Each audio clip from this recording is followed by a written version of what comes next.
अस्सलाम वालेकुम। PHP tutorial के लेक्चर नंबर 20 के साथ मैं हूं मकबूल हुसैन। आज के लेक्चर में हम फॉर लूप के बारे में डिस्कस करेंगे। इससे पहले हमने डू वाइल लूप और वाइल लूप के बारे में लेक्चर्स दिया था। अगर किसी ने वो लेक्चर नहीं सुने तो पहले वो वाले लेक्चर सुन ले ताकि आपको ये वाला लेक्चर आसानी के साथ समझ आ सके। इस लेक्चर में हम फॉर लूप की डेफिनेशन, सिंटैक्स, फ्लो चार्ट और इसके प्रोग्राम के बारे में डिस्कस करेंगे। तो सबसे पहले देखते हैं फॉर लूप क्या होता है।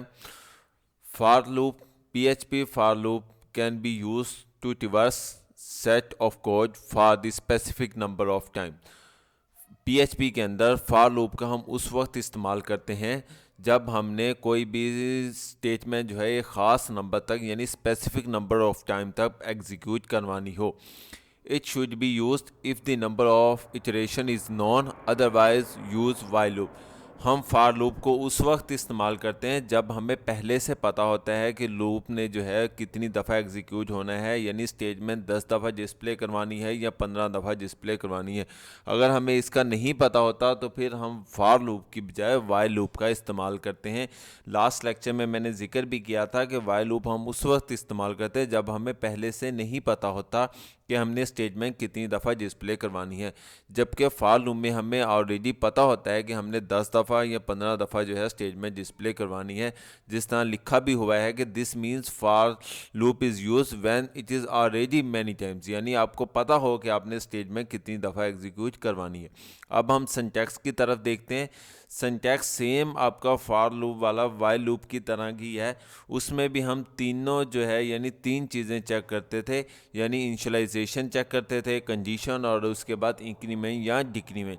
लेकिन वहाँ पर वाइल लूप में तीन स्टेटमेंट यानी तीन लाइनों में लिखी होती थी, जबकि फॉर लूप के अंदर ये तीनों चीज़ें जो हैं वो एक ही लाइन में लिखी हुई हैं। इसलिए जो है अक्सर डेवलपर जो है वाइल लूप या डू वाइल लूप की निस्बत फॉर लूप का इस्तेमाल करते हैं। अब सिंटैक्स में देखा जाए तो फॉर लूप लिखा हुआ है, उसके बाद इनिशियलाइजेशन है, कंडीशन है, इंक्रीमेंट और डिक्रीमेंट है। अगर तो हम कंडीशन सही होगी फिर हम क्या करेंगे, लूप की बॉडी के अंदर आएंगे और लूप की स्टेटमेंट जो है वो एग्जीक्यूट हो जाएगी।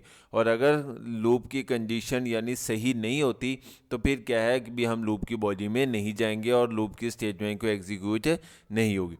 अब हम उसको फ्लो चार्ट के ज़रिए समझते हैं। फ्लो चार्ट में देखा जाए तो सबसे पहले हम स्टार्ट करेंगे, फिर इनिशियलाइजेशन होगी। फ्लो चार्ट में देखा जाए तो इनिशियलाइजेशन जो है सिर्फ एक दफ़ा है, तो लूप में इनिशियलाइजेशन जो है सिर्फ एक ही दफ़ा जो है वो चेक होती है। उसके बाद हम कंडीशन देखेंगे। कंडीशन में देखने के बाद हम देखते हैं अगर तो कंडीशन है सही फिर तो हम लूप की बॉडी एग्जीक्यूट करेंगे और उसके बाद इंक्रीमेंट या डिक्रीमेंट का ऑप्शन आएगा।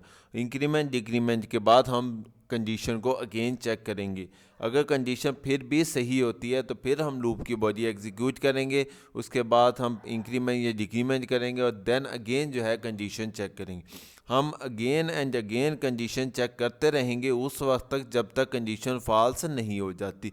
जब कंडीशन फॉल्स हो जाएगी तो हम जो है लूप की बॉडी से एग्ज़िट हो जाएंगे और हमारा प्रोग्राम जो है वो एंड हो जाएगा। हम अब एक प्रोग्राम देखते हैं, find the sum of 1 to 10 using for loop, यानी पहले 10 नंबर्स का जो है सम जो है वो स्क्रीन पर डिस्प्ले करवाएं। तो हम इसको प्रोग्राम में देखते हैं। अब हमने यहाँ पर मोज़िला और नोटपैड का जो सॉफ्टवेयर है वो ओपन कर लिया है। तो यहाँ पर ये लिखा भी हुआ है, यहाँ पर जो है सबसे पहले हम फॉर लूप लिखेंगे, उसके बाद जो है वेरिएबल जो है वो डिक्लेयर करवाएंगे, यानी ए का वेरिएबल हमने डिक्लेयर करा 1 तक और उसके बाद हमने जाना कहाँ तक है, 10 तक जाना है। तो हम जो है कंडीशन में लिखेंगे ए लेस देन इक्वल टू 5 10 और उसके बाद जो है इंक्रीमेंट क्योंकि आगे को जाना है तो हम ए एक्स प्लस प्लस यानी ए प्लस प्लस लिखेंगे। ठीक है जी। और उसके बाद अब हम यहाँ पर जो है आपको पहले हम यहाँ पर वैल्यू जो है डिस्प्ले करवा कर दिखाते हैं, यानी पहले 1 से 10 तक जो स्टेटमेंट है वो कैसे शो करते हैं। तो हम जो है इसके अंदर यानी सबसे पहले यानी हम यहाँ पर लिखेंगे ब्रैकेट के अंदर और उसके बाद ब्रैकेट में जो है हम वेरिएबल का नाम लिखेंगे, उससे जो है हमारा यानी वैल्यू जो है वो शो हो जाएगी। तो डॉलर साइन लिखा, उसके बाद वेरिएबल का नाम लिखा। अब जो है हम इसको शो करवाते हैं। तो शो करवाने के लिए सबसे पहले इसको सेव करते हैं और उसके बाद जैसे ही हम रिफ़्रेश का बटन प्रेस करेंगे तो उसके बाद यहाँ पर एरर आ रहा है। एरर देखते हैं, यानी क्या चीज़ है आपको पता है, स्टेटमेंट के बाद हम सेमीकोलन लाजमी लगाते हैं।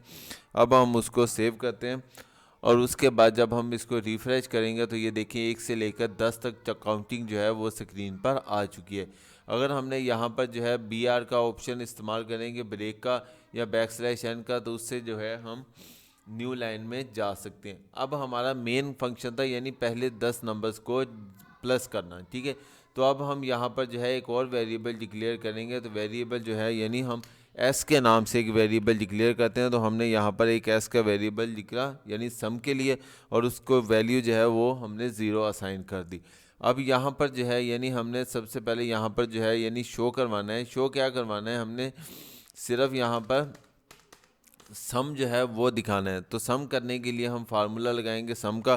तो सम का फार्मूला होता है यानी S = S + n, यानी a लिखा हो, ठीक है। वेरिएबल की वैल्यू हम क्या करेंगे, a की वैल्यू जो भी होगी हम उसको s में जमा करेंगे और उसके बाद उसको s में डाल देंगे। इस तरह जो है वो प्रोसेस चलता रहेगा, ठीक है। और उसके बाद जब हम लूप की बजी जिस तरह 1 है तो पहले 1 आएगा, फिर 2 आएगा, फिर 3 आएगा, फिर 4 आएगा s में।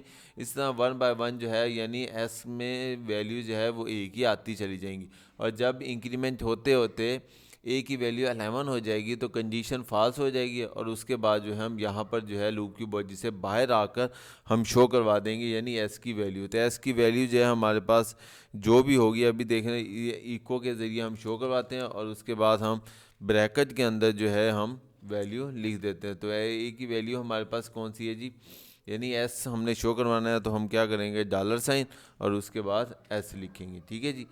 तो अब हम यहाँ पर भी है वेरिएबल, आपको पता है जब भी शो करवाना है तो $, लिखना लाजमी होता है जी। अब हम इसको Ctrl+S के ज़रिए सेव करते हैं। तो सेव करने के बाद जब हम इसको रिफ़्रेश करेंगे तो 1 to 5 तक जो भी है जवाब आएगा। अब यहाँ पर सेमीकोलन लगा दिया, अब सेमीकोलन लगाते हैं और उसके बाद आंसर देखते हैं। तो ये देखिए आंसर जो है हमारे पास अभी भी एरर आया है। तो ये देखते हैं एरर क्या है। हमने यहाँ पर जो है वेरिएबल के साथ आपको बताया था कि भाई जब भी हमने कोई भी वेरिएबल लिखना है $, लाजमी लगाना है, ठीक है जी। तो हर जगह पर आपने $, लाजमी लगाना है। उसके बाद Ctrl+S किया, फिर अब जो है हम यहाँ पर रिफ़्रेश करते हैं। तो ये देखिए आपके सामने जो है फर्स्ट 10 नंबर्स को अगर जमा किया जाए तो कितना आंसर आ जाता है 55। अगर हम फर्स्ट 5 नंबर्स को जमा करेंगे तो ये देखिए फर्स्ट 5 नंबर्स को जमा करना है तो Ctrl+S करते हैं, और उसके बाद आंसर जो है हमारे पास ये देख रहे हैं 15 आ गया, यानी 1 + 2 + 3 + 4 + 5 = 15। तो उम्मीद है आपको समझ आ चुका होगा कि वाइल लूप के ज़रिए हम किस तरह प्रोग्राम बनाते हैं। तो आज के लेक्चर में अगर किसी किस्म की प्रॉब्लम हो या कोई क्वेश्चन समझ ना आए तो आप मुझसे इस ईमेल एड्रेस पर, यह जो मेरा यूट्यूब का चैनल है कंप्यूटर ट्यूटोरियल हब, इस पर कमेंट्स करके पूछ सकते हैं। अपना ख्याल रखिएगा। अल्लाह हाफिज़ फ़ी ईमानिल्लाह।